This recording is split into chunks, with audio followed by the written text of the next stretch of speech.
अज्ञानतिमिरान्धस्य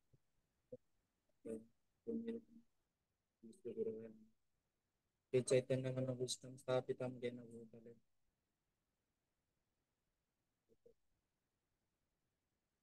ओम कृष्ण पादाय कृष्ण पृष्ठाय भूतले श्रीमते भक्ति वेदांत स्वामिने नामिने नमस्ते सरस्वती देवी गौरवाणी प्रचारिणी निर्विशेष शून्यवादी पाश्चात्य देशतारिणी जय श्री कृष्ण चैतन्य प्रभु नित्यानंद श्री अद्वैत गदाधर श्रीवासादि गौर भक्तवृंद हरे कृष्ण कृष्ण कृष्ण हरे हरे हरे राम राम राम हरे हरे। ଏଥିରେ ଉପସ୍ଥିତ ଥିବା ସମସ୍ତ ମୋର ଗୁରୁ ଭ୍ରାତା ଏବଂ ଗୁରୁ ଭଗିନୀଙ୍କ ଚରଣ କମଳରେ ଏ ଦାସର ଦଣ୍ଡବତ ପ୍ରଣାମ। ମୋର କୌଣସି ବି ଯୋଗ୍ୟତା ନାହିଁ ଭଗବାନଙ୍କର ମୁଖ ନିଃସୃତ ବାଣୀର କିଛି ଉପସ୍ଥାପନ କରିବା ପାଇଁ ସୁଚାରୁ ରୂପରେ ଉପସ୍ଥାପନ କରିବା ନିମନ୍ତେ ମୋର କୌଣସି ଯୋଗ୍ୟତା ନାହିଁ। ମୁଁ ଯାହାବି କିଛି ଗୁରୁ ଆଚାର୍ଯ୍ୟ ବୈଷ୍ଣବଙ୍କର ମୁଖରୁ ଶୁଣିଛି ଏବଂ ଶାସ୍ତ୍ର ଅଧ୍ୟୟନ କରି ଯାହାବି କିଛି ଅଧ୍ୟୟନ କରିଛି ତାହା ମୁଁ ବର୍ଣ୍ଣନା କରିବାକୁ ଚେଷ୍ଟା କରିବି। ମତେ କୃପା ପ୍ରଦାନ କରନ୍ତୁ ଯୋଉଥିପାଇଁ ମୁଁ ଠିକ ରୂପରେ ଯାହାକି ବର୍ଣ୍ଣନା କରିବା ସମୟରେ କିଛି ଉଚ୍ଚାରଣର ମିଷ୍ଟେକ୍ ନ ହଉ। ଯେମିତି ଶାସ୍ତ୍ରକୁ ଠିକ ଯାହା ମତେ ପ୍ରେରିତ କରାଯାଇଛି ପ୍ରଭୁଜୀଙ୍କ ଦ୍ଵାରା ସେଇ ଶ୍ଲୋକଙ୍କୁ ମୁଁ ଠିକ ରୂପରେ ବର୍ଣ୍ଣନା କରିପାରିବି। ଆପଣମାନଙ୍କର କୃପା ଭିକ୍ଷା କରୁଛି ଯଦି କିଛି ବି ତ୍ରୁଟି ରୁହେ ଆପଣ ମାନେ କ୍ଷମା କରିବେ। ବାଂଶକଳ୍ପତରୁଭ୍ୟଶ୍ଚ କୃପା ସିନ୍ଧୁଭ୍ୟଃ ପତିତାନାଂ ପାବନେଭ୍ୟଃ ବୈଷ୍ଣବେୟ। ପ୍ରଭୁଜୀଙ୍କ ଦ୍ୱାରା ପ୍ରେରିତ ହେଇଥିଲା କି ଦ୍ୱିତୀୟ ଅଧ୍ୟାୟ ସାଂଖ୍ୟ ଯୋଗ ଶ୍ଲୋକ 23 ନମ୍ବର ବର୍ଣ୍ଣନା କରିବେ। ଯୋଉଟା କି ଆମେ ଏବେ ବର୍ଣ୍ଣନା କରିବା ଭଗବତ ଗୀତା ଯୋଉମାନଙ୍କ ପାଖରେ ଅଛି ସେ ଅଛି ସେ ଓପନ କରିକି ମୋ ସହିତ ପଢିପାରିବେ ଅନମ୍ୟୁଟ କରିକି ପଢିପାରିବେ।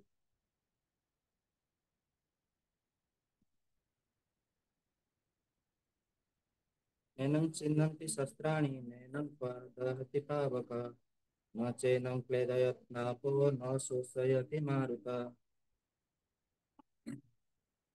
श्रील प्रभुपाद की जय। भावार्थ आत्मा को କୌଣସି ଶସ୍ତ୍ର ଅସ୍ତ୍ର ଶସ୍ତ୍ର କାଟି ପାରିବ ନାହିଁ। ଅଗ୍ନି ପୋଡ଼ି ପାରିବ ନାହିଁ। ଜଳ ବୁଡେଇ ପାରିବ ନାହିଁ କିମ୍ବା ବାୟୁ ଶୁଷ୍କ କରିପାରିବ ନାହିଁ। ପ୍ରପାଦଙ୍କ ଦ୍ୱାରା ଭାବାର୍ଥରେ ବର୍ଣ୍ଣନା କରାଯାଉଛି କି ସମସ୍ତ ପ୍ରକାରର ଅସ୍ତ୍ର ଶସ୍ତ୍ର ଖଣ୍ଡା ତରବାର ଅଗ୍ନି ବର୍ଷା ଝଡ଼ ବତାସ ଆଦି କେହି ହେଲେ ବି ଅଣୁ ଆତ୍ମାକୁ ମାରିପାରିବେ ନାହିଁ। ଏଥିରୁ ଜଣା ଯାଉଛି ଯେ କ୍ଷିତି ଅଫ୍ ତେଜ ମରୁତ ବୋମ ଆଦିରୁ ପ୍ରସ୍ତୁତ ଅନେକ ପ୍ରକାରର ଶସ୍ତ୍ର ଅସ୍ତ୍ର ଥିଲା। ତଦ୍ ବ୍ୟତୀତ ଆଧୁନିକ ଅଗ୍ନାସ୍ତ୍ର ମାନ ମଧ୍ୟ ଥିଲା। ଆଧୁନିକ ଯୁଗର ପରମାଣୁ ଅସ୍ତ୍ରକୁ ଅଗ୍ନାସ୍ତ୍ର ମଧ୍ୟରେ ନିଆଯାଉଅଛି କିନ୍ତୁ ପୂର୍ବେ ଅନ୍ୟ ଭୌତିକ ପଦାର୍ଥ ମାନଙ୍କରେ ନିର୍ମିତ ଅନ୍ୟ ଅସ୍ତ୍ରଶସ୍ତ୍ର ମଧ୍ୟ ଥିଲା। ଅଜ୍ଞାସ୍ତ୍ର ପ୍ରସାରରେ ଥିଲା ବରୁଣାସ୍ତ୍ର ଆଧୁନିକ ବୈଜ୍ଞାନ ଏହାକୁ ଏ ପର୍ଯ୍ୟନ୍ତ ଜାଣିପାରି ନାହିଁ। ଆଧୁନିକ ବୈଜ୍ଞାନିକ ମାନଙ୍କର ମଧ୍ୟ ଭୟଙ୍କର ଧ୍ୱଂସାତ୍ମକ ବାୟବୀୟ ଅସ୍ତ୍ର ସମ୍ବନ୍ଧରେ ଜ୍ଞାନ ନାହିଁ। ସମସ୍ତ ପ୍ରକାରର ବୈଜ୍ଞାନିକ ଉଦ୍ଭାବ ସତ୍ତ୍ୱେ ମଧ୍ୟ ଅଣୁ ଆତ୍ମାକୁ ଖଣ୍ଡ ବିଖଣ୍ଡ କରାଯାଇ ପାରିବ ନାହିଁ କିମ୍ବା କୌଣସି ପ୍ରକାରର ଅସ୍ତ୍ରଶସ୍ତ୍ର ସାହାଯ୍ୟରେ ଧ୍ୱଂସ କରାଯାଇ ପାରିବ ନାହିଁ। ମୌଳିକ ଆତ୍ମା ବା ପରମାତ୍ମାଙ୍କ ଠାରୁ ଜୀବାତ୍ମାକୁ କାଟି କେବେ ହେଲେ ସମ୍ଭବ କରାଯାଇ ପାରିବ ନାହିଁ। ଜୀବାତ୍ମା କିପରି ଅବିଦ୍ୟାରୁ ପ୍ରକଟିତ ହେଲା ଏବଂ ପରିମାଣତ ମାୟା ଶକ୍ତି ଦ୍ୱାରା ଆଚ୍ଛାଦିତ ହେଲା ଏହା ମାୟାବାଦୀ କଦାପି କହିପାରିବେ ନାହିଁ। ଯେହେତୁ ସେମାନେ ଏପରି ଜୀବାତ୍ମା ମାନଙ୍କର ସନାତନ ଭାବରେ ଅଣୁ ଆତ୍ମା ଅଟନ୍ତି ତେଣୁ ସେମାନେ ମାୟା ଦ୍ୱାରା ଆଚ୍ଛାଦିତ ହେବା ଖୁବ୍ ଶୀଘ୍ର ସ୍ୱାଭାବିକ ଏବଂ ସେଥିପାଇଁ ସେମାନେ ପରମେଶ୍ୱରଙ୍କର ସଙ୍ଗ ଲାଭରୁ ବିଚ୍ୟୁତ ହେଉଛନ୍ତି। ଯଦିଓ ଅଗ୍ନିକଣା ଅଗ୍ନି ସହ ସମଗୁଣ ବିଶିଷ୍ଟ ତଥାପି ତାହା ଯେତେବେଳେ ମୂଳ ଅଗ୍ନିରୁ ଦୂରେଇ ଯାଏ ତାହା ନିର୍ବାପିତ ହେବା ସ୍ୱାଭାବିକ। ଠିକ ସେହିପରି ଜୀବାତ୍ମା ପରମାତ୍ମାଙ୍କର ସଙ୍ଗ ଲାଭରୁ ଦୂର ହେଇଗଲେ ମାୟା ଶକ୍ତିରେ ଆଚ୍ଛାଦିତ ହୋଇଥାଏ। ବରାହ ପୁରାଣରେ ବର୍ଣ୍ଣନା କରାଯାଇଛି ଯେ ଜୀବାତ୍ମା ମାନେ ପରମାତ୍ମାଙ୍କର ବିଭିନ୍ନ ଅଂଶ ଅଟନ୍ତି। ଭଗବତ ଗୀତା ଅନୁଯାୟୀ ସେମାନେ ସନାତନ ଭାବେ ଏପରି ଅଟନ୍ତି। ତେଣୁ ମାୟା ଶକ୍ତି କବଳରୁ ମୁକ୍ତ ହେବାକୁ ହେଲେ ମଧ୍ୟ ଜୀବାତ୍ମା ପରମାତ୍ମା ମାନଙ୍କର ଏକ ଭିନ୍ନ ଅଂଶ ହୋଇ ରୁହେ। ଏହା ଭଗବାନ ଶ୍ରୀକୃଷ୍ଣଙ୍କ ଦ୍ୱାରା ଅର୍ଜୁନଙ୍କୁ ଦିଆଯାଇଥିବା ଶିକ୍ଷାରୁ ପରିଷ୍କାର ଭାବରେ ଜଣାଯାଉଛି। ଅର୍ଜୁନ ଶ୍ରୀକୃଷ୍ଣଙ୍କ ଠାରୁ ଜ୍ଞାନ ପ୍ରାପ୍ତ ହୋଇ ମୁକ୍ତ ହୋଇଥିଲେ ସେ କେବେ ହେଲେ ଶ୍ରୀକୃଷ୍ଣଙ୍କ ସହ ମିଶି ଏକାକାର ହୋଇନଥିଲେ।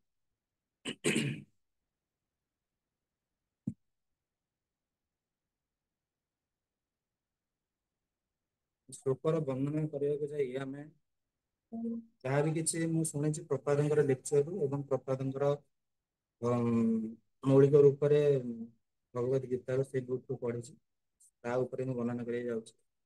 ଅର୍ଜୁନ ପ୍ରଥମତଃ ଯୁଦ୍ଧ କରିବା ନିମନ୍ତେ ମନା କରୁଥିଲେ, କାହିଁକି ନା ସେ ଭଗବାନଙ୍କ ସହିତ ବି ତର୍କ ବିତର୍କ କରୁଥିଲେ କି ସେ କହିଲେ କି ତାହେଲେ ମୁଁ କାହା ସହିତ ଯୁଦ୍ଧ କରିବି?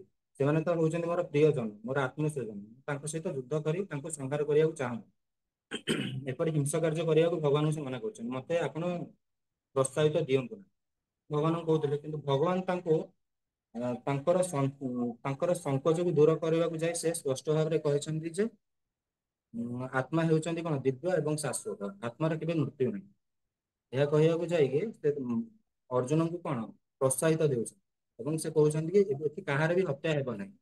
ଆଉ ତୁମେ କାହାକୁ ଭାବୁଛ? ତୁମେ ଭାବୁଛ ତୁମର ପିତାମହ ବା ତୁମର ଗୁରୁଦେବ, ଆଉ ତାଙ୍କୁ ତମେ ମାରିଦବ କି ତାଙ୍କର ହତ୍ୟା କଲା ମାନେ ତମକୁ ଅପରାଧ ଲାଗିବ। କିନ୍ତୁ ଥରେ ଭାବିକି ଦେଖ କି ସେମାନେ ବୃଦ୍ଧ ଅବସ୍ଥାକୁ ପ୍ରାପ୍ତ କଲେଣି, କିନ୍ତୁ ଯଦି ମୃତ୍ୟୁ ହେଉଛି ସେ ନୂତନ ଏକ ଶରୀର ପ୍ରାପ୍ତ କରିବେ। ନୂତନ ଶରୀର ପ୍ରାପ୍ତ କରିବା ଦ୍ୱାରା ତାଙ୍କର ଯୋଉ ବୃଦ୍ଧ ଶରୀରରେ ଯୋଉ ସେ କଷ୍ଟ ପାଉଛନ୍ତି, ସେ ନୂତନ ଶରୀରରେ ଅନ୍ୟ ଏକ ଆନନ୍ଦମୟ ଜୀବନ ସେ ଜୀବନ ଯାପନ କରିପାରେ। ସେଥିପାଇଁ ଅର୍ଜୁନଙ୍କୁ ସେ ପ୍ରୋତ୍ସାହନ ଦଉଛନ୍ତି କି ମାନେ ଯୁଦ୍ଧ କରିବା। ଏ ଶ୍ଲୋକ ମାଧ୍ୟମରେ ଆମେ ଏଇ ଜିନିଷ ଜାଣିବାକୁ ପାଇବା କି ଭଗବାନ ଆତ୍ମାର କ୍ୱାଲିଟିଜ ଉପରେ ଡେସକ୍ରାଇବ କରୁଛନ୍ତି, ଆତ୍ମାର କଣ ସବୁ କ୍ୱାଲିଟି ଅଛି ଏଇ ଶ୍ଲୋକ ମାଧ୍ୟମରେ ଆମେ ଜାଣିପାରିବା। ଉଁ, ଏଇ ଶ୍ଲୋକ ଯୋଉମାନେ ସବୁ ପଠନ କରିବେ, ଖାସ୍ ଯୋଉମାନେ ପଠନ କରିବାକୁ ଯିବେ, ସେମାନଙ୍କ ମନରେ ଗୋଟେ ଜିଜ୍ଞାସା ଆସିବ, ମାନେ ଆତ୍ମା ଆକ୍ଚୁଆଲି କିପରି? ଆତ୍ମା ଏମିତି କଣ ସେମିତି ହେଇପାରିବ ଯେ ଆମେ ଦେଖୁଛନ୍ତି ଆମର ସୋସାଇଟିରେ ଯୋଉ ସବୁ ମଡର୍ନ ସାଇନ୍ସ ଅନୁସାରେ ଯାହା ବି ଆଟମ ବମ୍ ହଉ ଯାହା ବି କିଛି ହଉଛି, ସାଇକ୍ଲୋନ ହଉ ଯାହା ବି କିଛି ହଉଛି, ସେମାନେ ସବୁ କିଛି ଡେଷ୍ଟ୍ରୟ କରିଦଉଛି। କିନ୍ତୁ ଆତ୍ମାଟା କଣ ଏମିତି ଆତ୍ମାଟା ଯେ ଯୋଉଟା କି ମାନେ ଅଗ୍ନି ଦ୍ଵାରା ଜଳୁ ନାହିଁ, ଆଉ ଜଳ ଦ୍ଵାରା ସେ ଡୁବୁ ନାହିଁ, ଆଉ ଶୁଷ୍କ ହେଉନାହିଁ, ଏଇଟା କଣ? ସେଟା ଆକ୍ଚୁଆଲି କଣ? ସେଇ ଜିନିଷ ସମସ୍ତଙ୍କ ମନରେ ଗୋଟେ ଜିଜ୍ଞାସା ଆସେ। ଆତ୍ମାଟା ଆକ୍ଚୁଆଲି କଣ ସେଟା ଆମେ ଜାଣିପାରିବା ନାହିଁ, କିନ୍ତୁ ଆମର ଗୁରୁ ଆଚାର୍ଯ୍ୟ ମାନଙ୍କର କୃପା ଦ୍ଵାରା ହିଁ ସେ ଶାସ୍ତ୍ରରେ ବର୍ଣ୍ଣିତ ହେଇଛି। ସେଇଥିପାଇଁ ଆମେ ତା ପଢିକି ଆମେ ଜାଣିପାରିବା। ଭଗବାନ କହୁଛନ୍ତି କଣ କି, ଭଗବାନ ଅର୍ଜୁନକୁ ଜଣାଉଛନ୍ତି କି ଏ ଆତ୍ମାକୁ କଟାଯାଇ ପାରିବ ନାହିଁ। କାହିଁକି ନା ଭଗବାନ ନିଜ ଭଗବାନଙ୍କର ଅଂଶ ସ୍ୱରୂପ।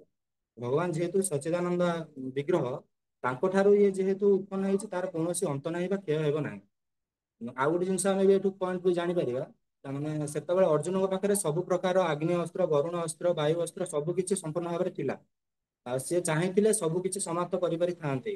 ଆଉ ଭଗବାନ ତାଙ୍କୁ କଣ କହିଲେ? ଭଗବାନ କହିଲେ କି ଯଦି ସବୁ କିଛି ଅସ୍ତ୍ର ପ୍ରୟୋଗ କରି ଯେତିକି ବି ସବୁ ସୈନ୍ୟ ସାମନ୍ତ ଯାହା ବି କିଛି ଅଛନ୍ତି ସମସ୍ତଙ୍କୁ ତମେ ନିଧନ କରିପାରିବ, କିନ୍ତୁ ତାଙ୍କର ଶରୀରକୁ ତମେ ବାସ୍ ନିଧନ କରିବ, କିନ୍ତୁ ଆତ୍ମାକୁ ତମେ କେବେ ନିଧନ କରିପାରିବ ନାହିଁ। ଏଇ ଜିନିଷଟା କହିପାରିବେ। କିନ୍ତୁ ଆମେ ଏଇଠୁ ଆଉ ଗୋଟେ ଜିନିଷ ବି ଜାଣିପାରିବା, ପ୍ରପାତ ତାଙ୍କର ଭାବାର୍ଥରେ ବର୍ଣ୍ଣନା କରିଛନ୍ତି। ସେଇ ଟାଇମରେ ଯେତେବେଳେ ଭଗବାନଙ୍କର ପ୍ରୀତ୍ୟାର୍ଥରେ ତ ଯୁଦ୍ଧ ହେଉଥିଲା, ଭଗବାନ ତ ଯୁଦ୍ଧ କରୁଥିଲେ, ଏଟା କେତେ ଅଧର୍ମ ଯୁଦ୍ଧ ହେବ ନାହିଁ, କିନ୍ତୁ ସେ ତ ଧର୍ମ ଯୁଦ୍ଧ। କିନ୍ତୁ ଭଗବାନ କାହିଁକି ସେଟା କହୁଥିଲେ? ଭଗବାନ କହିବାର ଅର୍ଥ ହଉଛି କି ତାମାନେ ଜୀବାତ୍ମାର କେବେ ଅନ୍ତ ନାହିଁ। ଜୀବାତ୍ମା କେବେ ବି ତାର ଅନ୍ତ ହେବ ନାହିଁ। କିନ୍ତୁ ଆମେ ଆଧୁନିକ ଯୁଗରେ ଦେଖିପାରୁଛନ୍ତି ଯେ ହେଇକି କଣ କରୁଛନ୍ତି, ଖାଲି ଆଟମ ବମ୍ ତିଆରି କରୁଛନ୍ତି। କିନ୍ତୁ ଆଜି ପର୍ଯ୍ୟନ୍ତ କେହି ବି ଗୋଟେ କି ବରୁଣାସ୍ତ୍ର ତିଆରି କରିପାରୁନାହାନ୍ତି, କି ଶୁଷ୍କ ହେବା ପାଇଁ କିଛି ବି ଅସ୍ତ୍ର ସେମାନଙ୍କ ପାଖରେ ଉପଲବ୍ଧ ନାହିଁ। ଏଠି କଣ ଆମେ ଶିଖିପାରିବା? ଏଠୁ ଆମେ ଜଣାପଡୁଛେ ଆତ୍ମାର କୌଣସି ଅସ୍ତ୍ରଶସ୍ତ୍ର ଦ୍ଵାରା ତାହାର କୌଣସି ବି କ୍ଷତି କରିବା ଅସମ୍ଭବ। ଏଇଠି ଆମେ ଏଇ ଜିନିଷଟା ବି ପଏଣ୍ଟ କରିପାରିବା। ଆଉ ସିଧାସଳଖ ଭାବେ ଆମେ ଏଇ ଜିନିଷ ବୁଝିପାରିବା କି ଉଁ, ଆତ୍ମାକୁ ଖଣ୍ଡ ବିଖଣ୍ଡିତ କରିହେବ ନାହିଁ, କି ଆତ୍ମାକୁ କୌଣସି ମାପିବା ପାଇଁ କୌଣସି ମେଜରମେଣ୍ଟ କରିବା ପାଇଁ କୌଣସି ବି ସେମିତି ନାହିଁ ଯୋଉଟା କି ଆମେ ମେଜରମେଣ୍ଟ କରିପାରିବା। ମେଜରମେଣ୍ଟ କରିବା ତ ଦୂରର କଥା, ଯୋଉଟା କି ଆମେ ଆତ୍ମାକୁ ବି ଦୃଶ୍ୟମାନ କରିପାରିବା ବି ଅସମ୍ଭବ। କାହିଁକିନା ଆତ୍ମାକୁ ଯଦି ଆମେ ସ୍ୱରୂପ ରୂପରେ ବିକଶିତ କରିବା, ଯୋଉଟା କି ଆମେ ଜାଣିବା ପାଇଁ କେଶର ଅଗ୍ରଭାଗର 10,000 ଯଦି ଭାଗ କରାଯିବ, ତାହାରି ସେଇଟା ହଉଛି ଆତ୍ମାର ସଦୃଶ। ତାକୁ ଆମେ କେବେ ବି ଦୃଶ୍ୟମାନ କରିବା ବି ସମ୍ଭବ ନୁହେଁ। କିନ୍ତୁ ପ୍ରକୃତରେ ଆମେ କିଏ? ସେଇଟା ସମସ୍ତଙ୍କ ମନରେ କୋଶ୍ଚିନ୍ ଆସୁଥିବ, ପ୍ରକୃତରେ ଆମେ କିଏ? ପ୍ରକୃତରେ ଆମେ ହଉଛନ୍ତି ପରମାତ୍ମାଙ୍କର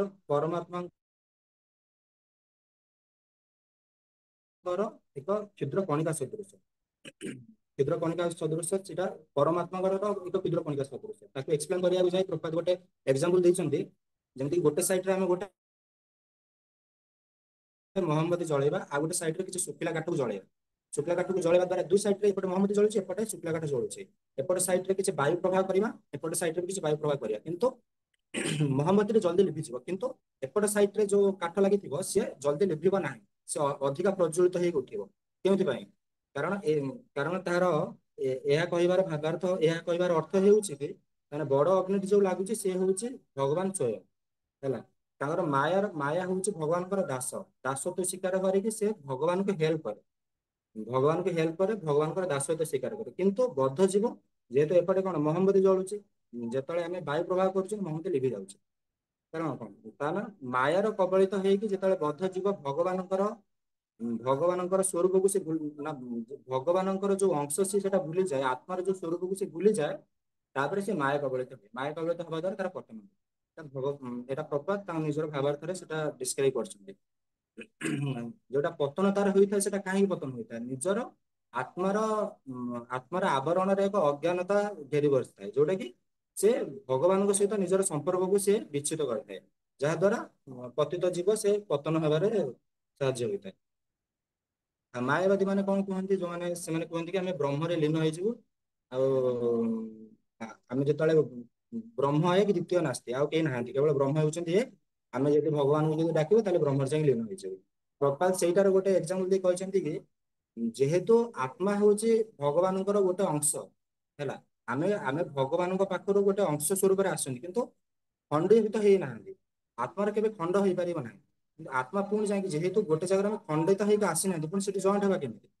ପ୍ରଭା ତାର ଗୋଟେ ଏକ୍ସାମ୍ପଲ ଦେଇ ଗୋଟେ କହୁଛନ୍ତି କି ଯଦି ଗୋଟେ ସବୁଜ କଲର ଗୋଟେ ଚଢେଇ ଯାଇକି ସବୁଜ କଲର ଚଢେଇ ଯାଇକି ଗୋଟେ ସବୁଜ ଗଛ ପାଖକୁ ଯାଇକି ଉଡିକି ଯାଉଛି, ଯାଇକି ତା ଡାଳରେ ଯାଇକି ବସୁଛି।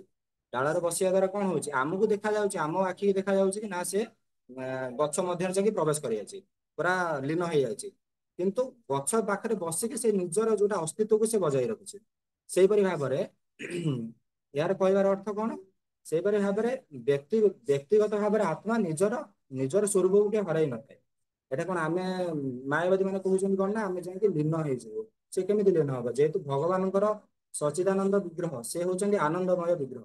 ଯେହେତୁ ତାଙ୍କ ପାଖରୁ ଆମେ ଏକ ସ୍ୱରୂପ ରୂପରେ ଆସୁଛନ୍ତି, ଏକ ପ୍ରକାଶିତ ହଉଛନ୍ତି, ଆମର ବି ଆତ୍ମାର ସ୍ୱରୂପ ହଉଛି ଆନନ୍ଦମୟ। ଯେହେତୁ ସେ ଲୀନ ହେବାକୁ ଗଲେ ମଧ୍ୟ ସେ ସେଠି ସବୁବେଳେ ସବୁ ସମୟ ପର୍ଯ୍ୟନ୍ତ ରହିପାରିବନି, କାରଣ ତାର ସ୍ୱଭାବ ହଉଛି ଆନନ୍ଦମୟ। ସେ ସବୁବେଳେ ଆନନ୍ଦ ଖୋଜିବ।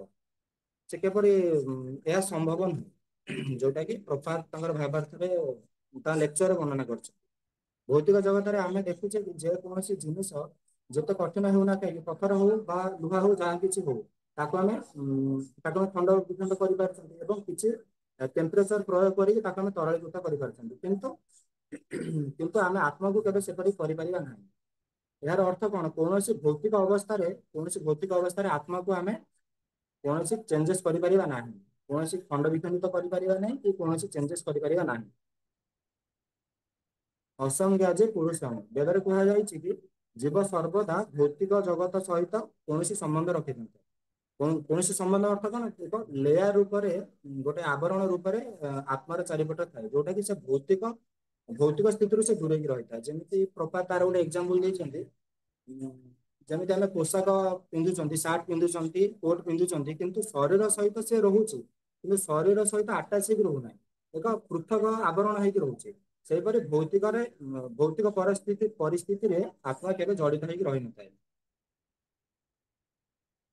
ପ୍ରତ୍ୟେକ ଜୀବ ଭୌତିକ ପ୍ରକୃତିର ପ୍ରତ୍ୟେକ ଜୀବ ଭୌତିକ ପ୍ରକୃତି ଉପରେ ନିଜର ପ୍ରଭୁତ୍ୱ ବିସ୍ତାର କରିବାକୁ ଲାଗିଥାଏ, କିନ୍ତୁ ନିଜେ ଭଗବାନଙ୍କର ସେବକ ହୋଇଛି, ନିଜେ ଭଗବାନଙ୍କର ସେବକ, କିନ୍ତୁ ସେବକତ୍ୱକୁ ସେ ଗ୍ରହଣ ନ କରିକି ସେ ପ୍ରଭୁତ୍ୱ ବିସ୍ତାର କରୁଛି।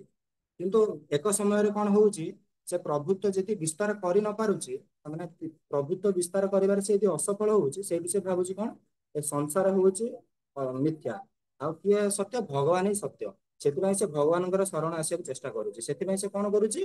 ଯୋଗ କରୁଛି, ତାପରେ ଯେମିତି ସାଧନା କରୁଛି, ଯେମିତି ଆମର ଯୋଗ ବିଦ୍ୟା ସବୁ ପ୍ରୟୋଗ କରୁଛି। ସେ ସେଠୁ କହୁଛି ବ୍ରହ୍ମ ସତ୍ୟ ଆଉ ଜଗତ ମିଥ୍ୟା। କିନ୍ତୁ ଆତ୍ମା ହେଉଛି କି? ଆତ୍ମା ହେଉଛି କୃଷ୍ଣଙ୍କର ଅଂଶ ବିଶେଷ ଭିତରେ ସେ ସବୁବେଳେ ଆନନ୍ଦ ଖୋଜୁଛି। ଯେହେତୁ ସେ ଆନନ୍ଦ ଖୋଜୁଛି, ତାପରେ ଯେହେତୁ ଆନନ୍ଦ ଖୋଜୁଛି ମାନେ କଣ? ସେ ସବୁବେଳେ ହିଁ ଆନନ୍ଦ ଖୋଜୁଛି। ଆଉ ସେଥିପାଇଁ ତ ଗୋଟେ ଜୀବ ଦେଖିବେ ମନୁଷ୍ୟ ହଉ ସେ ସବୁବେଳେ ହିଁ ଆନନ୍ଦ ଖୋଜିବା ଦ୍ୱାରା ସେ ତ 6ଟା ବେଳୁ ଷ୍ଟାର୍ଟିଂ କରିକି ସକାଳ 6ଟାରୁ ଷ୍ଟାର୍ଟିଂ କରି 10ଟା ପର୍ଯ୍ୟନ୍ତ ଖାଲି ଖଟୁଛି, ନିଜ ଜବ୍ କରୁ ଯାହା ବି କିଛି କରୁଛି କୋଉଥିପାଇଁ ତାର, କିନ୍ତୁ ତାର ମେନ୍ ସ୍ୱରୂପଟା ଆତ୍ମାର କଣ, ସେ ଆନନ୍ଦ, ଆନନ୍ଦମୟ ରହିବାକୁ ଚେଷ୍ଟା କରୁଛି, କିନ୍ତୁ ଭୌତିକ ଜଗତରେ ସେ ଆନନ୍ଦ ଖୋଜୁଛି। ଭୌତିକ ଜଗତରେ ଆନନ୍ଦ ଖୋଜିବାରୁ ସେ ସେଇଥିପାଇଁ କଷ୍ଟ ପାଉଛି, ଭଗବାନଙ୍କଠୁ ମାୟା କବଳିତ ହୋଇକି ସେ ଭଗବାନଙ୍କଠୁ ଦୂରେଇ ଯାଉଛି, ନିଜ ଆତ୍ମାର ସ୍ୱରୂପକୁ ଭୁଲି ଯିବାରୁ ସେ ମାୟାବଦ୍ଧ ଜୀବ ହୋଇକି ସେ ସଂସାରରେ କଷ୍ଟ ପାଉଛି। ପ୍ରତ୍ୟେକ ଯୁବ ଜୀବନରେ କିଛି ଆନନ୍ଦ ଖୋଜିଥିବାରୁ ତାକୁ ପ୍ରାପ୍ତ ହୋଇନଥାଏ, କି ସଂସାର କେମିତି ପ୍ରାପ୍ତି ହବ, ହେଇପାରିବ ନାହିଁ। ଏହା କେବଳ କୋଉଠି ଆତ୍ମାକୁ କେବଳ କୋଉଠି ଖୁସି ମିଳିବ, କେବଳ ଆଧ୍ୟାତ୍ମିକ ଆଲୋକରେ ହିଁ ତାକୁ ଖୁସି ପ୍ରାପ୍ତି ହେଇପାରିବ, କେବଳ ଆନନ୍ଦ ହିଁ ଆଧ୍ୟାତ୍ମିକ ଅଂଶରେ ହିଁ ତାକୁ ମିଳିପାରିବ। ଯୋଉମାନେ ଯୋଗୀ ମାନେ କଣ କରୁଛନ୍ତି, କଠୋର ତପସ୍ୟା କରୁଛନ୍ତି, ତପସ୍ୟା କରିକି ସେ ବ୍ରହ୍ମରେ ଲୀନ ହବାକୁ ଚେଷ୍ଟା କରୁଛନ୍ତି, କିନ୍ତୁ ବ୍ରହ୍ମରେ ସେ ଲୀନ ହେବା ତ ଦୂରର କଥା, ସେମାନେ ଯାଇ କଣ କରୁଛନ୍ତି ନା ସେମାନେ ଏକ ବିନ୍ଦୁ ପର୍ଯ୍ୟନ୍ତ ଯାଇପାରୁଛନ୍ତି, ବିନ୍ଦୁ ପର୍ଯ୍ୟନ୍ତ ଯାଇକି ତାପରେ ପତନ୍ତି ଅଧମ, ତାପରେ ସେ ପତନ ହଉଛି ସେମାନଙ୍କର, ପତନ ହେଇକି ତାପରେ ସେ ନିମ୍ନଗାମୀ ହଉକି ପୁଣି ଭୌତିକ ଶରୀର ଧାରଣ କରିକି ଭୌତିକ ଜଗତକୁ ଆସିକି ତାପରେ ଜରା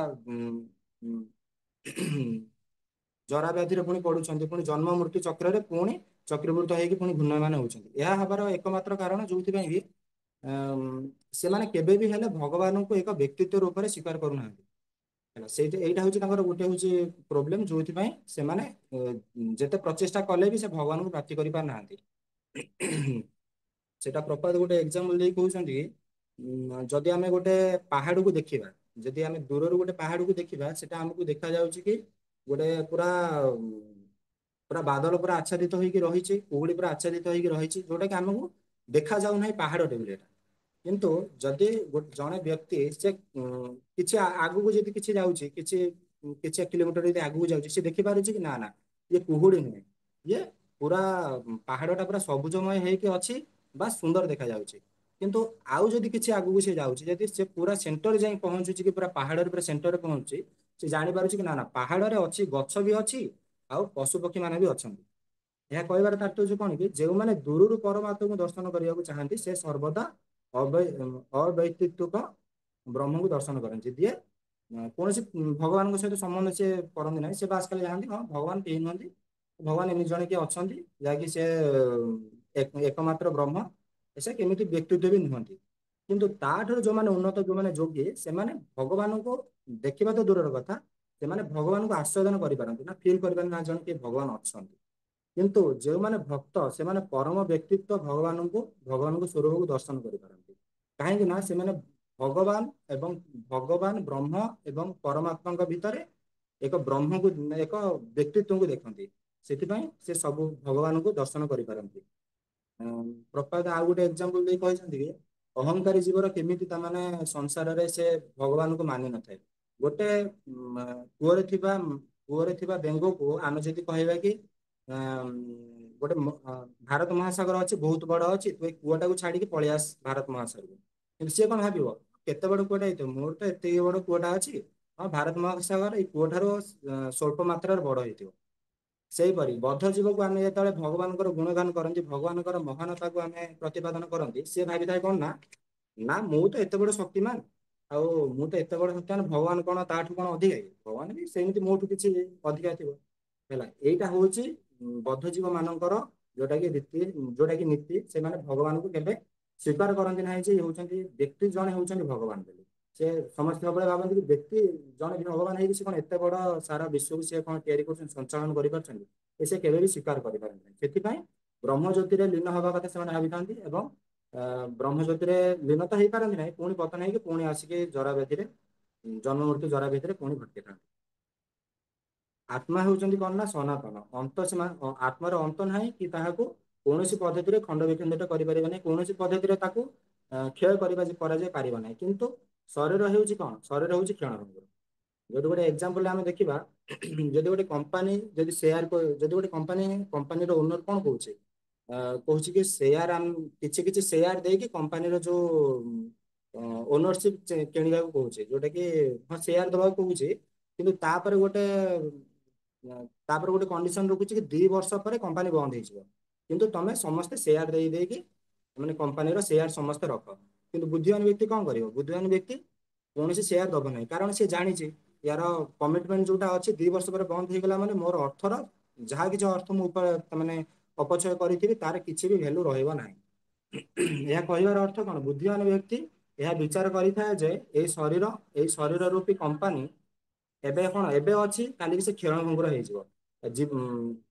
ତାମାନେ କଣ କାଳର ପ୍ରଭାବରେ କ୍ଷଣ ଭଙ୍ଗୁର ହେଇଯିବ ଏଇ ଶରୀର ରୂପୀ କମ୍ପାନୀ। ଏହା କଣ ନଷ୍ଟ ହେଇଯିବ, ନଷ୍ଟ ହେବା ସୁନିଶ୍ଚିତ। କିନ୍ତୁ ବୁଦ୍ଧିମାନ ବ୍ୟକ୍ତି କଣ କରିବ? ବୁଦ୍ଧିମାନ ବ୍ୟକ୍ତି ଧନ ସମ୍ପତ୍ତି ଏବଂ ନିଜର ସମୟକୁ ସେଇ ବାଟରେ ହିଁ ୟୁଟିଲାଇଜ କରିବ ଯୋଉ ବାଟରେ ସେ ତାମାନେ ଲାଇଫ ଟାଇମ ପର୍ଯ୍ୟନ୍ତ ଏକ ସ୍ଥାୟୀ ହେଇକି ରହିପାରିବ ଏବଂ ଜୀବନର ସୁଖକୁ ତାମାନେ ଆସ୍ୱାଦନ ସେ କରିପାରିବ। ତେବେ ବୁଦ୍ଧିମାନ ବ୍ୟକ୍ତି ନିଜର ଆତ୍ମା ଉପରେ ନିଜର କନସେନଟ୍ରେସନ ତାମାନେ ଫୋକସ କରିବା ଆବଶ୍ୟକ, ଯାହାକି ଆତ୍ମାର ବିକାଶ ନିମନ୍ତେ ସେ କାର୍ଯ୍ୟ କରିଥାଏ ଏବଂ ଆତ୍ମାକୁ ସମୟ ଦେଇଥାଏ ଆତ୍ମାର କେମିତି ବିକାଶ ହବ ସେଥିପାଇଁ ସେ ସବୁବେଳେ କାର୍ଯ୍ୟରତ ରହିଥାଏ। ଚେତନା ହିଁ ହେଉଛି ସନାତନ ଅଟେ ଏବଂ ଏହି ସନାତନ ଚେତନା ଭଗବାନଙ୍କର ସମ୍ବନ୍ଧକୁ ଯଦି ତୁଟେଇ ଦେଇକି ସମ୍ବନ୍ଧ ଭଗବାନଙ୍କ ସହିତ ଯାହା ସନାତନ ଚେତନା ଭଗବାନଙ୍କ ସହିତ ଯାହା କିଛି ସମ୍ପର୍କ ଅଛି ସେ ଯେତେବେଳେ ତୁଟେଇ ଦେଇକି ନିଜର ଇଚ୍ଛା ବା ନିଜର ଇନ୍ଦ୍ରିୟ ଭୋଗ ନିମନ୍ତେ ସେ ସବୁ କିଛି କାର୍ଯ୍ୟ କରିଥାଏ। ତା ଦ୍ଵାରା କଣ ହୋଇଥାଏ? ଆସ୍ତେ ଆସ୍ତେ କାଳରେ ଯେତେବେଳେ ସମୟରେ ଯେତେବେଳେ ଅତିକ୍ରମ ହେଇଥାଏ ଶରୀର ବି କ୍ଷୟ ହେଇଥାଏ। ତାପରେ ଏମିତି ଏକ ସମୟ ଆସିଥାଏ ଯାହା ଦ୍ୱାରା ଆତ୍ମା ଶରୀର ଛାଡି ଯାଇଥାଏ। ତାହାକୁ ଆମେ କଣ କହୁଛନ୍ତି? ତାହାକୁ ଆମେ କହୁଛନ୍ତି ମୃତ୍ୟୁ।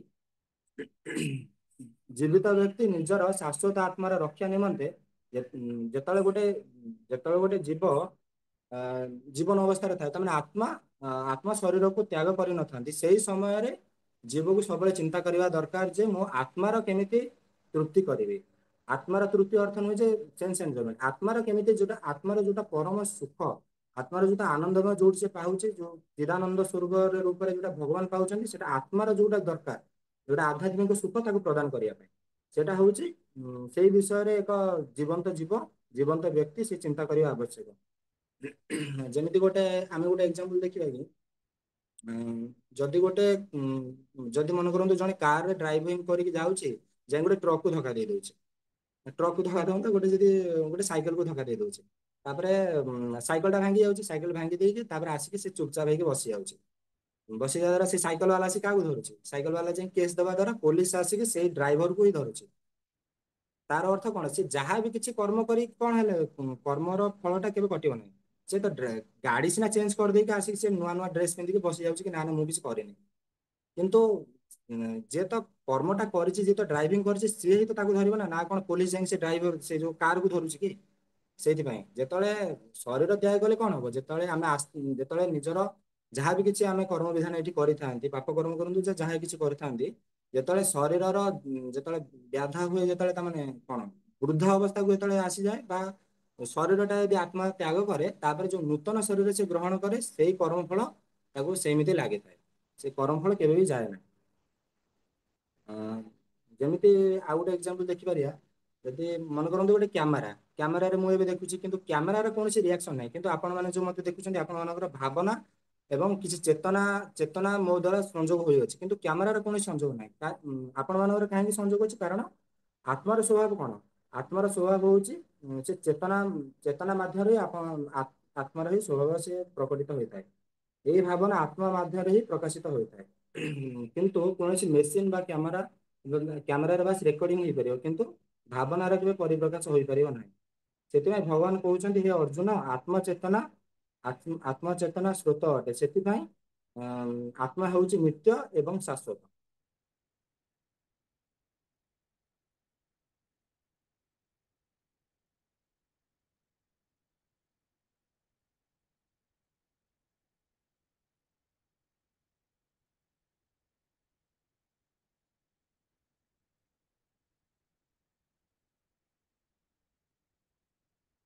ତାପରେ ଏଠି ଆମର କଣ କରିବା ଦରକାର? ପ୍ରପାତ ଗୋଟେ ଜିନିଷ ସେଠି କହିଛନ୍ତି, ଯେମିତି ମୁଁ ଗୋଟେ ଏକ୍ସାମ୍ପଲ ଦେଇଥିଲି କି ମହମବତୀ ମହମବତୀ ଆଉ ବଡ କାଠ ଜଳିବାର ମହମବତୀରେ କାହିଁକି ସେ ମାୟା ଦ୍ୱାରା ପ୍ରଭାବିତ? ଆମେ କାହିଁକି ମାୟା ଦ୍ୱାରା ପ୍ରଭାବିତ ହଉଛନ୍ତି? ଅଜ୍ଞାନତା ଯୋଗୁଁ ଆମେ ମାୟା ଦ୍ୱାରା ପ୍ରଭାବିତ ହଉଛନ୍ତି। ସେ ଅଜ୍ଞାନତା କେମିତି ଆମର ଦୂରୀକରଣ ହବ? ଯଦି ଆମେ ଉଁ ଯଦି ଆମେ ବ୍ୟକ୍ତି ଭାଗବତଙ୍କର ଶରଣରେ ଯିବା। ବ୍ୟକ୍ତି ଭାଗବତଙ୍କର ଶରଣରେ ଗଲେ ବ୍ୟକ୍ତି ଭାଗବତଙ୍କର କୌଣସି ସାଧୁ ଗୁରୁ ବୈଷ୍ଣବଙ୍କର ଶରଣରେ ଯିବା ମାଧ୍ୟମରେ ତାଙ୍କର ଇନଷ୍ଟ୍ରକ୍ସନ ଫଲୋ କରି ତାଙ୍କର ପଦରଜୁକୁ ଫଲୋ କରି ଆମେ ତାଙ୍କର ଇନଷ୍ଟ୍ରକ୍ସନକୁ ଫଲୋ କରିବା ମାଧ୍ୟମରେ ଆମେ ଭାଗବତମର ଜ୍ଞାନ ଆମ ଉପରେ ପ୍ରସ୍ଫୁଟିତ ହେଇପାରେ। ଭାଗବତମକୁ ଆମେ ଠିକ ଭାବରେ ବୁଝିପାରିଥାନ୍ତି। ଆଉ ଭାଗବତମକୁ ଆମେ ବୁଝିଲେ ଭାଗବତମ ବୁଝିବା ଦ୍ୱାରା ଆମର ଯୋଉ ଆତ୍ମାର ଯୋଉ ସ୍ୱରୂପ, ଆତ୍ମାର କଣ କର୍ତ୍ତବ୍ୟ, ଆଉ ଜୀବର ସ୍ୱରୂପ କଣ ଆମେ ଠିକ ରୂପରେ ଜାଣିପାରିଥାନ୍ତି। ତାହା ମାଧ୍ୟମରେ ଆମେ ଆମର ଯୋଉଟା ପ୍ରକୃତ ଉଦ୍ଦେଶ୍ୟ, ଯୋଉଟା ଭଗବତ ଧାମ ଯିବାର ଯୋଉଟା ପ୍ରକୃତ ଉଦ୍ଦେଶ୍ୟ, ଜୀବର ଏକମାତ୍ର ଉଦ୍ଦେଶ୍ୟ ହଉଛି ଭଗବତ ଧାମକୁ ପ୍ରାପ୍ତି କରିବା, ତାହାକୁ ଆମେ ଠିକ ରୂପରେ ଜାଣିପାରିଥାନ୍ତି। ଯେମିତି ଏକ ଅଣୁବୀକ୍ଷଣ ଯଦି ଅଣୁକୁ ଜାଣିବା, ଅଣୁକୁ ଦେଖିବା ପାଇଁ ଆମେ କଣ ଅଣୁବୀକ୍ଷଣ ଯନ୍ତ୍ର ଲଗାଉଛନ୍ତି, ସେମିତି ଆମେ ଆତ୍ମାକୁ ଜାଣିବା ପାଇଁ ବା ଆତ୍ମା ବିଷୟରେ କିଛି ଜାଣିବା ପାଇଁ ଆମକୁ ଶବ୍ଦ ଯନ୍ତ୍ରର ଆବଶ୍ୟକ ହଉଛି। ଶବ୍ଦ ଯନ୍ତ୍ର କଣ? ସେୟା ହଉଛି ମହାମନ୍ତ୍ର, ଭଗବାନଙ୍କର ନାମ ସଂକୀର୍ତ୍ତନ କରିବା ଦ୍ୱାରା ଆମେ ଆତ୍ମାର ସ୍ୱରୂପକୁ ଆମେ ଜାଣିପାରିବା। ମାନେ ହରେ କୃଷ୍ଣ ମହାମନ୍ତ୍ର ସବୁବେଳେ ଜପ କରିବା ଆବଶ୍ୟକ ଏବଂ କୀର୍ତ୍ତନ କରି ଆମେ ନିଜର କଳୁଷତାକୁ ଦୂର କରି ଆତ୍ମାକୁ ଆମେ ଜାଣିପାରିବା। ରହୁଛି ଆଉ। हरे कृष्णा। बहुत बहुत धन्यवाद। क्लियरली बहुत गुड प्रभुपाद एनालॉजी प्रभुपाद जहाँ सब देइथिले बहुत सुंदर भाव में गोटे लेक्चर शुणिच। लेक्चर रू ही प्रभुपाद बहुत सुंदर भाव में विभिन्न एनालॉजी देखी बहुत जिन कहले सुंदर भाव में शुणा दरकार आहरी। कि समय सीमा आम निर्धारण करें तो से सीमा भितर रहीकि आमको सेशन कंप्लीट करार अच्छी। तो बस मु प्रभु तो कंक्लूड कले कि हमको हरिनाम रूपक शब्द ब्रह्म अच्छी जहाँ द्वारा आम उद्धार हो पारिबा।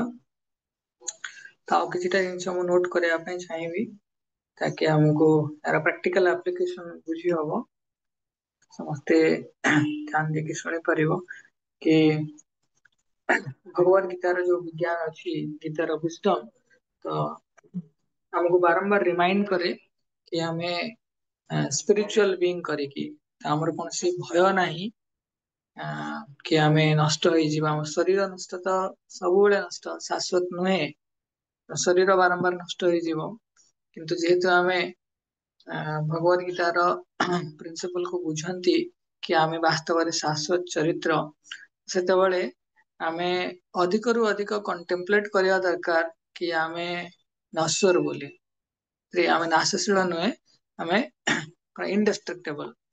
से जो जीवन में भय आसे जो आम भौतिक संसार में बंचती बोथ पोजिशन एंड पोजिशन को लेकिन से आम जीवन में सब इमोशनल ड्रामा ही हुए तेणु द्वारा गोटे emotional drama leads to emotional trauma. Trauma माने कौन विपद तेणु बारंबार आम भांगी पड़ती। तेणु आम भगवद गीता डिक्लेयर करे बारंबार कि आम शरीर कदापि नुहे आम जो परिस्थिति रे पड़ जाइए से परिस्थिति सहित आम कौन से संबंध नहीं। तो से भगवान को आम आशीर्वाद भिक्षा करती कि आम बारंबार ये चेतना रे उपस्थित हवा प्रत्येक मुहूर्त रे ये चेतना रे उपस्थित हवा कि आम शरीर नुहे बोली। तो जीवन में जिते भी झड़ झंझा आसिले तो आम बुद्धिजोग माध्यम भक्तिजोग माध्यम आत्मार चिरंतनता सनातन प्रभु कहले कि आत्मा सब चिर चिरंतनता कौन फोकस रखिकी ध्यान करिकी आम भगवान सहित संबंध को स्थापन कर जहाँ द्वारा ये भौतिक संसार समस्या दूर हो पार। कहुए let us remember our spirituality that can free from our material anxiety कहुए सुंदर भाव में। तो या अनेक शिक्षा भी अच्छी जिते कहुए वास्तव में ये गोटे बहुत भल पॉइंट प्रपात ये टीचिंग्स हम जापर कि सोल्स इंडेस्ट्रक्टिबिलिटी ता माने कौन गोटे पिक्चराइजेशन करवा। तो केमिति आम आमर आध्यात्मिक जीवन में प्रगति करवा मत नोट कर केमिति आम आम आध्यात्मिक जीवन में प्रगति कर जदि आम सिचुएशन नॉर्मल अच्छी से आम फोकस करवा आम आम स्पिरिचुअल ग्रोथ उपर आमर शरीर को जत्न नहीं न जायते म्रियते कदाचित शरीर नष्ट हेनी ये सब जिन द्वारा से विशेष समस्या ना नॉर्मल सिचुएशन अच्छी आम आमर आध्यात्मिक प्रगति उपर केंद्र करवा आउ बॉडी रो सफिशिएंट केयर नहीं के किंतु इमरजेंसी अच्छी इमरजेंसी कौन जो न जायते म्रियते कदाचित न्यायं बुद्ध भविता वा न भूयो अजो नित्यं शाश्वत से एटा श्लोक न बोल कहले कि नैनं छिन्नन्ति शस्त्राणि शस्त्र माने पंच महाभूत जोटा कहला शस्त्र अस्त्र शस्त्र जल अग्नि वायु या द्वारा प्रभावित हबनी तो इमरजेंसी केस तो इमरजेंसी समय रे हम कोन करया अछि कि हमको शरीर सुरक्षा तो दबार अछि इमरजेंसी केस केतବେଳେ आसे जेतବେଳେ आमे हमर स्पिरिचुअल इवोल्यूशन आ हमर बॉडीली प्रोटेक्शन दिटा कॉन्फ्लिक्ट हुए घरे कहबे तू जप काई करछु रे जप କରିବା ଦରକାର ନାହିଁ ଜପ ନ କରିବୁ ଯଦି ଖାଇବାକୁ ଦେବି ଯଦି ନ କରିବୁ ଜପ କରିବୁ ତେବେ ଖାଇବା ପିଇବାକୁ ଦିଆଯିବନି ତ ଏମରଜେନ୍ସି ଏଠି ସ୍ପିରିଚୁଆଲ ଏଲିଭେସନ ବି ଦେଖିବାର ଅଛି ବଡି କୁ ପ୍ରୋଟେକ୍ଟ କରିବାର ଅଛି କିନ୍ତୁ ଦିଟା ଆଗ କଣ ହଉଛି କନଫ୍ଲିକ୍ଟିଂ ନେଚର ବୁଝିଲା ସ୍ପିରିଚୁଆଲ ଇମୋସନ ଆଉ ବଡିଲି ପ୍ରୋଟେକ୍ସନ କନଫ୍ଲିକ୍ଟିଂ ନେଚର ତ ସେଇ ଜାଗାରେ ଆମକୁ କଣ କରିବାର ଅଛି କି ତାର ସଲ୍ୟୁସନ ଆଡକୁ ଯିବା ତ ଫାଷ୍ଟ କେସ ରେ କହିଲି ଆମକୁ ଜୀବନର ପର୍ପସ ବୁଝିବାର ଅଛି ହଁ ସରି ସଲ୍ୟୁସନ ହେଲା କଣ ପ୍ରାୟୋରିଟାଇଜ ସ୍ପିରିଚୁଆଲ ଇଭଲ୍ୟୁସନ ମୁଁ କହୁନି ବହୁତ ତାର ପ୍ରାକ୍ଟିକାଲ ଆପ୍ଲିକେସନ ଏମିତି ହିଁ ଅଛି ଯେତେବେଳେ ନର୍ମାଲ ସିଚୁଏସନ ଅଛି ସେତେବେଳେ ଆମେ ଫୋକସ କରିବାର ଅଛି ସ୍ପିରିଚୁଆଲ ଗ୍ରୋଥ ଉପରେ ବଡିର କେୟାର ନେଇକି ଯେତେବେଳେ ଏମରଜେନ୍ସି ଅଛି ଏମରଜେନ୍ସି ମାନେ କଣ ଯେତେବେଳେ ବଡିଲି ପ୍ରୋଟେକ୍ସନ ଆଉ ସ୍ପିରିଚୁଆଲ ଇଭଲ୍ୟୁସନ ଦିଟା କନଫ୍ଲିକ୍ଟ ଆଣିବ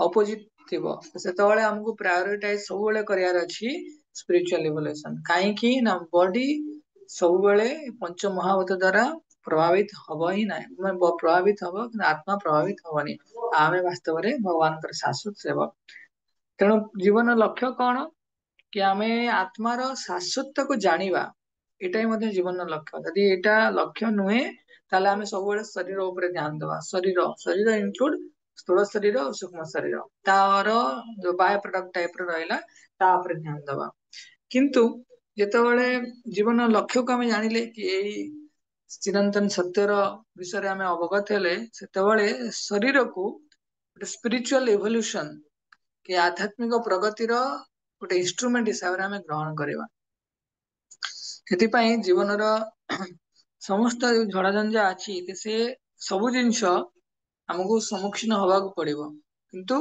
ରେସପନ୍ସ ଆମେ କେମିତି ଦେବା ଯେତେବେଳେ ଆମେ ଭଗବାନଙ୍କର ଭକ୍ତି ଯୁଗର ଆଶ୍ରୟ ନବା ଏଇଟା ହିଁ ଆମ souls of the heart souls strength of the heart ଆମର ହୃଦୟ ପ୍ରତି ସାନ୍ତନା ଏବଂ ସାମର୍ଥ୍ୟ ଆମ ହୃଦୟର ତେଣୁ ସେଥିପାଇଁ କୁହାଯାଏ କି ଯେତେବେଳେ ଆମେ ଧୀରେ ଧୀରେ ମ୍ୟାଚୁର ହବା ଜୀବନର ସମସ୍ତ ପ୍ରକାର ଆଡଭରସିଟି ଯାହା ଆମର ସଚିତ ଆନନ୍ଦମୟ ପରିସ୍ଥିତିରୁ ଆମକୁ ଦୂର କରିବା ପାଇଁ ଚାହୁଁଛି ତ ସେଇ ଆଡଭରସିଟିରୁ ମୁକୁଳିବା ପାଇଁ ରାସ୍ତା ଆମେ ଖୋଜି ପାରିବା ଆଉ ସେ ରାସ୍ତା ହିଁ ଆମକୁ କୃଷ୍ଣ ଭାବନାମୃତ ଆଡକୁ ନେଇକି ଯିବ ତେଣୁ ସେଇଥିପାଇଁ କୁହାଯାଏ କି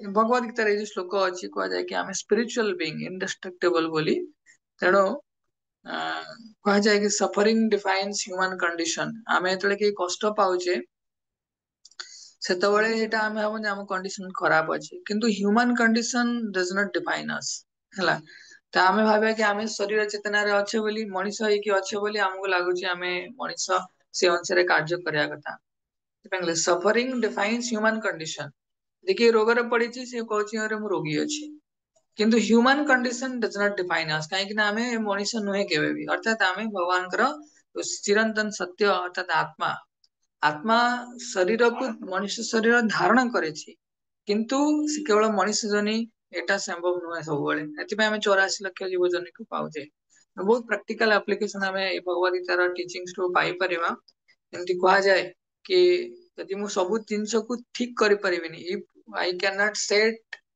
things right but I can see things right କିନ୍ତୁ ମୃତ୍ୟୁ ଗୋଟେ ଜିନିଷ ଏମରଜେନ୍ସି ମୃତ୍ୟୁ ଶରୀରକୁ ତ ନଷ୍ଟ ହବାକୁ ହିଁ ପଡିବ ତ ଆକୁ ଆମେ ଠିକ କରିପାରିବାନି ଭୌତିକ ଦୃଷ୍ଟିକୋଣରେ ଆମେ ତାକୁ ଯେତେ ଚେଷ୍ଟା କଲେ ବି ଠିକ କରିପାରିବାନି କିନ୍ତୁ ଆମେ ଆମର ଦୃଷ୍ଟିକୋଣରେ ପରିବର୍ତ୍ତନ ଆଣିପାରିବା we can see the things in the right perspective ସେଥିପାଇଁ ପ୍ରଭୁପାଦ ବହୁତ ସୁନ୍ଦର ଭାବରେ ଗୋଟେ ମାୟାବାଦର ଖଣ୍ଡନ କରିବା ସାଙ୍ଗରେ ସୁନ୍ଦର ଭାବରେ ଆମ ପାଖରେ ଉପସ୍ଥାପନା କରିଅଛନ୍ତି ଯେ ଆମେ ଆମର ଚେତନାକୁ ଏଇ ଯୋଉ ଫିଅର ବିଭିନ୍ନ ପ୍ରକାର ପଞ୍ଚ ମହାଭୂତରେ ବିଭିନ୍ନ ପ୍ରକାର ଯୋଉ ଆଘାତ ପ୍ରାପ୍ତ କରିବା ପାଇଁ ଆମ ଶରୀରକୁ ଅଛି ତା ଦ୍ଵାରା ଶରୀର ନଷ୍ଟ ହେଇପାରେ ସେଥିପାଇଁ ଆମକୁ ଭୟ ଆସେ ଯେତେବେଳେ ଆମ ଜୀବନରେ କୌଣସି ଭୟ ଆସେ ସେତେବେଳେ ଆମକୁ ଭଗବାନଙ୍କ ଉପରେ ନିର୍ଭର କରିବାର ଅଛି ତାହେଲେ ଧୀରେ ଧୀରେ ସେ ଭୟ ପଳେଇବ ଆଉ ସେ ନିର୍ଭରତାର ଆଧାର ସ୍ତମ୍ଭ ହେଲା କଣ ଆମର ଆଉ କୃଷ୍ଣଙ୍କ ସହିତ ସମ୍ବନ୍ଧ ଅଛି କି ଆମେ ଆତ୍ମା ଭଗବାନ ପରମାତ୍ମା ଭଗବାନ।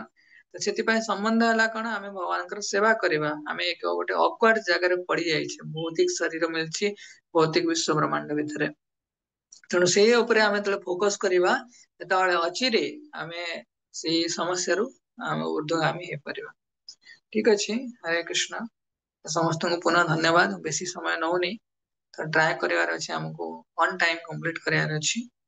20 minutes ସଫିସିଏଣ୍ଟ। ଆମେ ଯେତେବେଳେ ସେସନ ଦବା ଏକ୍ଜାକ୍ଟ ପଏଣ୍ଟ ଆମେ ପ୍ରଭୁପାଦଙ୍କର ଲେକ୍ଚର ଶୁଣିବା, କିନ୍ତୁ ଏମିତି ଯେତେବେଳେ ଆମକୁ ପାଇଁ କହିଥିଲେ ପୁରା ଏକ୍ଜାକ୍ଟ ପଏଣ୍ଟ ଆମକୁ ସେୟାର କରିବାର ଅଛି। ଟାଇଟଲ ପଏଣ୍ଟ ଟାଇପ ର କି ଏଇ ପଏଣ୍ଟ ପ୍ରଭୁପାଦ ହାଇଲାଇଟ କରୁଛନ୍ତି, ଆଉ ତାର ପ୍ରାକ୍ଟିକାଲ ଆପ୍ଲିକେସନ ମାନେ ଟିଚିଂସ ଲିଙ୍କ ପ୍ରାକ୍ଟିକାଲ ଆପ୍ଲିକେସନ, ତାକି ଆମେ ସମରାଇଜ କରିକି ଆମେ ଜାଣିପାରିବା କି ଆମେ ଏଇଟା ପାଇଲେ ବୋଲି। ବୁଝିଲା? ଠିକ ଅଛି, ହରେ କୃଷ୍ଣ। କାହାର କିଛି ପ୍ରଶ୍ନ ଅଛି? ସତ୍ୟବାନ ପ୍ରଭୁ ଆନ୍ସର ଦେବେ। କାହାର ଯଦି କିଛି ପ୍ରଶ୍ନ ଅଛି? ଓକେ, କିଛି ପ୍ରଶ୍ନ ନାହିଁ ତ ଆଶା କରୁଛି ସମସ୍ତେ ବୁଝୁଥିବେ, କାରଣ ପ୍ରଭୁ ବହୁତ ସୁନ୍ଦର ଭାବରେ ଆଉ ବହୁତ ଏଲାବୋରେଟଲି ଏକ୍ସପ୍ଲେନ କଲେ ହେଲା। ଯଦି ମୁଁ କହିନଥିଲି ତ ଏଲାବୋରେଟଲି ଏକ୍ସପ୍ଲେନ କଲେ, ବିଭିନ୍ନ ଆନାଲୋଜି ଏକ୍ସାମ୍ପଲ ବଗେରା ଦେଇକି ଆଉ ପୁରା ଟୁ ଦି ପଏଣ୍ଟ। ସେଇଟା ହିଁ ଆମକୁ ମନେ ରଖିବାର ଅଛି। ଏଥିପାଇଁ ବ୍ୟାକଗ୍ରାଉଣ୍ଡ ରେ ଆମ ପାଖରେ ପ୍ରଭୁପାଦଙ୍କର ଭାବାର୍ଥ ଥିବ, ପ୍ରଭୁପାଦଙ୍କର ଲେକ୍ଚର ହିୟରିଂ ଥିବ, ତାକି ଆମେ ପ୍ରେଜେଣ୍ଟ କରିପାରିବା ଆଜ ଇଟ ଇଜ। ଓକେ, ଠିକ ଅଛି, ସମସ୍ତଙ୍କୁ ପୁନଃ ବିଶେଷ ଧନ୍ୟବାଦ। ପୁଣି ଆମେ ନେକ୍ସଟ ସେସନ ଶ୍ରବଣ କରିବା ଯେବେ ଡେଟ୍ ଥିବ। ओके, हरे कृष्ण। श्रील प्रभुपाद की जय। ग्रंथराज श्रीमद् भगवद गीता की जय। समवेत गौर भक्त वृंद की जय। जय गौर प्रेमानंद हरि हरि बोल। हरे कृष्ण।